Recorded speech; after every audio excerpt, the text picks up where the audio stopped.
2:24แม่นขยาม7:30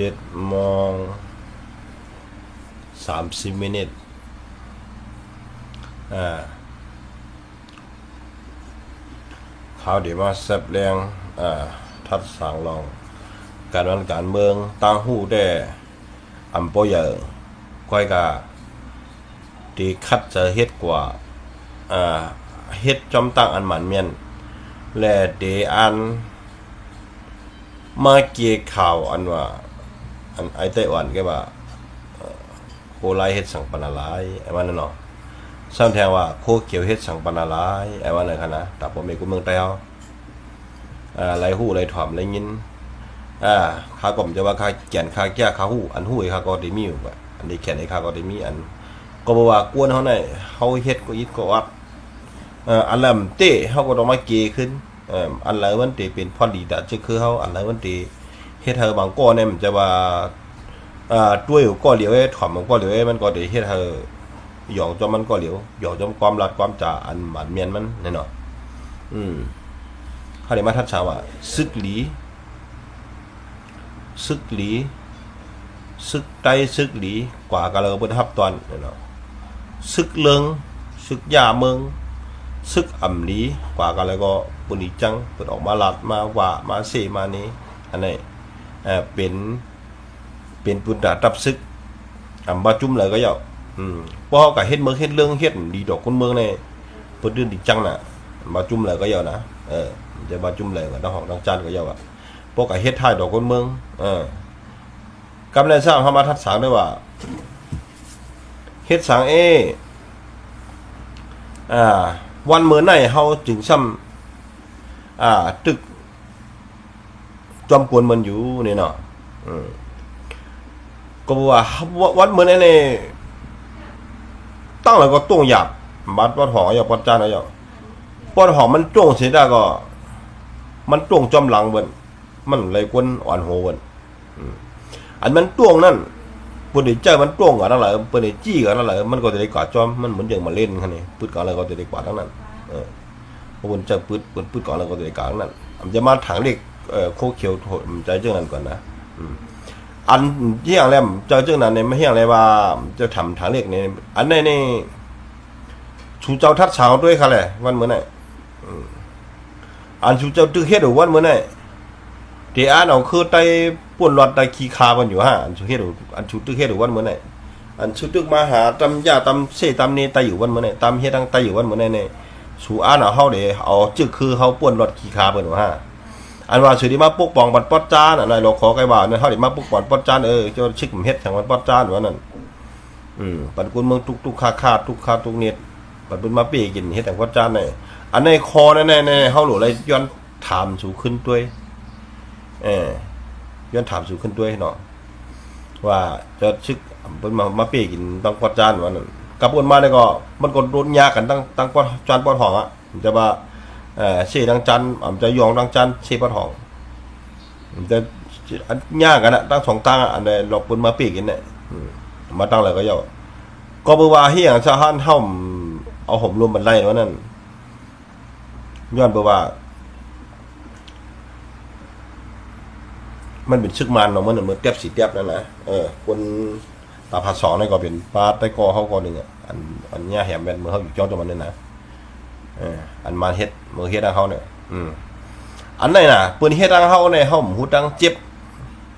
เขาหูดังตัดที่ตอบเตียนขึ้นเขาหูดังตัดที่ว่าอันนี้เป็นก้นหลวงขนาดครับเลยว่าตั้งอ่อนก่อนคดีว่าก้นหลวงไตเขาอันปวดหัวไตเขาอันเป็นเฮ็ดเรื่องโบราณเขาเอาเงี้ยบอกก้นไตกะถือคอแบบกะเหียมแบบตั้งปอดหอก็7 8ก็อันนั้นก็เอาอยู่หลายๆแบบอันแหละใจอย่างเลี้ยงว่านั่นอันนั้นเป็นจีเวงในจุ่มในผีอันนั้นเขากะลาดเอาก้นเขาดีเงี้ยเอาอย่างว่าจีตวนเนี่ยจีเวงกับจีตวนนั่นเงี้ยเอากายก็เนี่ยเจ้าจีเวงกะลาดเอาหนึ่งจ้าอันพวกเราขอยื้อแบบนั้นอันนั้นก็ตายไปหลายๆการเฮ็ดการเมืองเนี่ยนะกำน้ำในกวนในซึกในกำถูกจุ่มในแหมแบบจุ่มในแหมแบบก็เฮ็ดต่างจานเอากำเป็นจุ่มแล้วได้หูเป็นมาหน้าเป็นยังหูมาแหมแบบ เพราะเป็นอันเขาหูนะกำตั้งจำกันนี้ตั้งได้กำได้ตั้งได้ที่มันนี่ในกำมันเนเขากับเนกันตีเต้มาเนี่ยเป็นแผนเปิ้นเฮ็ดให้เขาผิดกัน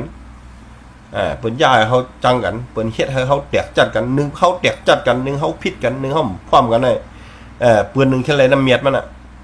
มันเป็นควันดีตาเปิ้นนึงเขาผิดกันนึงเขาเช่กันนึงเขาเหี่ยมกันในวันมื้อนี้เป็นควันดีตาเปิ้นว่าก็มันเป็นควันดีตาเปิ้นก็ย่อสาวว่าเขาผิดเขาเน่กันก็วันมื้อนี้ก็เขามันเป็นควันดีตาเปิ้นจ้าฮู้ว่ามันเป็นพรลีดป้อนหายต่อเฮามันเป็นพรลีมันเป็นพรหายต่อเฮาบ่นำเจ้าเฮ็ดอยู่เฮาซ้ำเฮ็ดเจ้าหมู่แน่อันนั้นเป็นเฮาว่าเฮาเงือฮู้ว่ามันมีพรลีบุญตาเจอคือเฮาเฮ็ดเอาเจอคือเฮาป่วนรอดเตอมือเบิ่นไรอันนั้นเขายังตึกเฮ็ดเจ้าหมู่อันนั้นเป็นห้องกวนเงือป่วนห้องกวนวามไรสอนไรหมอกไรลาดไรอันนั้นกวนตื้อกวนหนาตื้อกวนวนตื่นวนเก็บบ้วนตาเนื้อโจจัดป่านมันไว้มันบ้วนตาได้ว่าที่ปี20 ปีตาตั้งนาเที่ยง50 ปีกับตั้งนาพวกเขาตึก10 เพชรในอยู่คือใต้อันกับตั้งนาได้ตีบนหือปานลูกปานลานก็ว่าได้ติกึดสังเนี่ยมันทัดสังเลยมันบ้วนแต่ว่าหายเลยมั้งเลยไม่เห็นไหนเขาเนี่ยมันไรเนี่ยมาถามที่เขาอย่างนั้นเนี่ยเอาก้นมาเชี่ยเขาเนี่ยไอ้มันให้เป็นจุ่มอันนี้อะไรเนี่ยมันกินเหลือเนี่ยอันไหนย้อนเบอร์เขาวนกันได้ไงเขาวนเก็บกันได้ไงเขาวนกวางสิไหนอันเบอร์เช่มาเนี่ยมีเผอมาจังไงก็มีเผอมาอะไรกินยังไงก็เขาเฮ็ดก็กลัวอันมาเช่มาเนี่ยกันเนี่ยนะอันจะมาเช่มาเนี่ยอันนี้มาดึกชวนให้เขาคว่ำกันให้เขาเป็นนำหนึ่งเจอเดียวกันอันจะมาเช่สู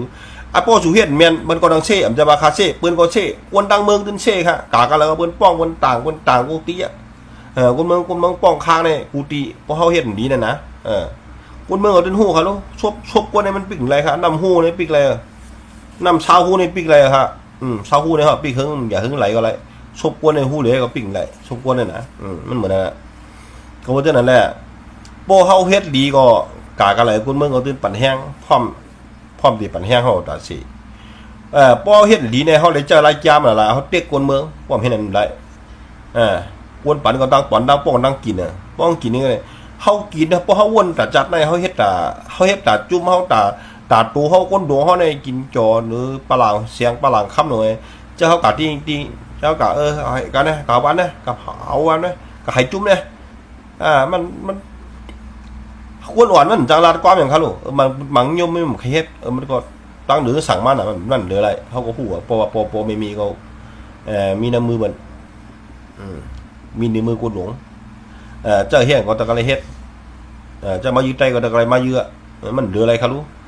ก้อยก็อันนี้เขาก็หาแล้วเขาทัดสางด้วยว่าเขาเฮ็ดหรือวันเมื่อเดียวคือเขาป่นเราแล้วฮะผู้เขียนเขาเปลี่ยนสังอันนั้นสู่เป็นชื่อขานสู่เฮ็ดชื่อมาได้สู่หลวงฮู้ว่าผู้เขียนสู่เป็นสังสู่หลวงฮู้ว่าผู้เขียนเขาเป็นหยัง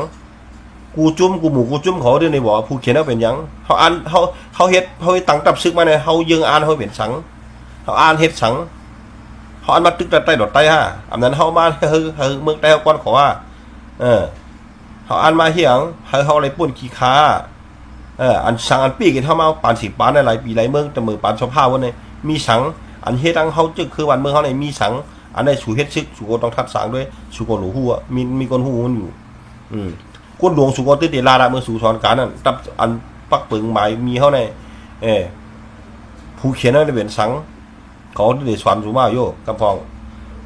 หัวเพราะว่าก้นหลวงสุ่มเลยบอกคงจะในว่าผู้เขียนนั่นเป็นสังผู้เขียนเป็นไต้ขึ้น5เนี่ยเพราะเขาบอกจะในได้เท่ากับหูนะอันนี้ได้นะ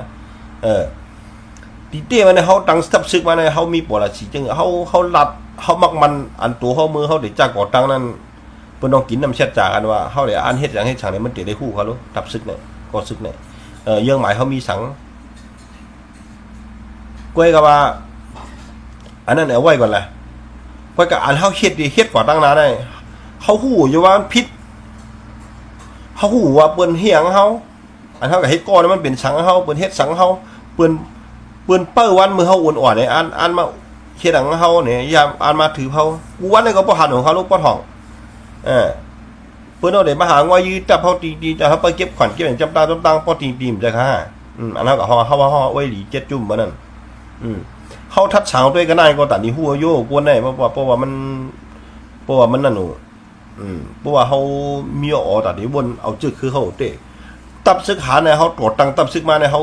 มีเจ้าหือเยื่อหมายเขาเนี่ยที่เตมันได้อำหลวลาดอกเจ้าเนี่ยเขาตับซึกมาเฮ็ดฉังเขาอาเฮ็ดฉังกูด่าจึกคือเขาเยื่อหมายตับซึกอันกดตังขึ้นมาเนี่ยกูจุ่มอ่ะตาแกดเคแผ่นดินวานเมือง1จ้า2ตาเอาขึ้นเมืองใต้เนี่ยจ้าว่ากูจุ่มเอาดินตังไว้รู้เราเมื่อถึงเขาเมืองเราเลี้ยวซอกขอค้างเราเมื่อถึงจุ่มแล้วจุ่มเนื้อเขาเยื่อดับปุ่นเจอคือเขาตั้งแผงนั้นกูจุ้มอันลูกขึ้นหรือวันเมื่อไหร่เพิ่งก็แค่คือมันร้อนเลี้ยวกูจุ้มไตก็เหมือนกันก็เพื่อเขาแค่คือเขาร้อนเลี้ยวเขาทำแค่คือเขาขึ้นใหญ่แค่คือเขาใหญ่แค่คือเขาร้อนเลี้ยวอะไรเนี่ยเขาเดี๋ยวอะไรอย่างเขาเฮ็ดจุ้มเดี๋ยวเขาเฮ็ดจุ้มเดี๋ยวเขากับโฮมเมอร์เนี่ยมันคือเนี่ยมันดีขึ้นใหญ่เลยว่าทัดสางด้วยค่ะนะเหมือนไหนเขาเฮ็ดเขาเฮ็ดหรือวันเหมือนไหนไตนี่มี4-5จุ้มมาเนี่ยก้อยกับกาตุกุติกอตังกาตุกอตังมันโฮมกันไรป้อมโฮมกันน้ำดีเป้ขนาดนั่นแหละป้อมโฮมกัน3จุ่มป้อนหองนั่นมันบ่อะไรไปนั่นมันบ่นั่นน่ะนั่น3จุ่มไม่ก่อนนั่นน่ะตัวนั่นน่ะป้อโฮมกันก็มันก็จางไรอยู่อย่างเอารัดง่ายๆก็อย่างน้อยอย่างที่มันก็ขึ้นไหลกะเมืองใต้อะไรเอาไว้พองกะพอผมกันเนี่ยเผาตีเฮียเขาเป็นก็กูเขาย้อนเขามีดังเขามีกวนเขามีดังหนำหัวกวนเขาก็นับมีดังหนำพอเดี๋ยวว่าเนี่ยก้อยห่ำพร้อมกันนั่นแหละอันเป็นกูพร้อมกันก็เพราะฉะนั้นแหละพวกรัดหนำมันเดี๋ยวยาวดีกว่าตัวก็เดี๋ยวเต็มพวกหนำมันเดี๋ยวขั้นถอมขั้นยินเดี๋ยวก็เพราะฉะนั้นแหละเขาเดี๋ยวมาเอาวันอีวันอดมาปั่นคอม่วนเมกันวันนี้เป็นวัดว่าเขาเป็นตับซึกในเขาหลวงเขาคนเมืองหักอเมริกาก็เลยคนเมืองป้องข้างๆห้องให้ไปเอากันไปผูไว้อันนั้นตับซึกในบนห้องตับซึกบนห้องโจนเอาจะนั่นที่บอกสูงก็ได้ไงมาสูงครับ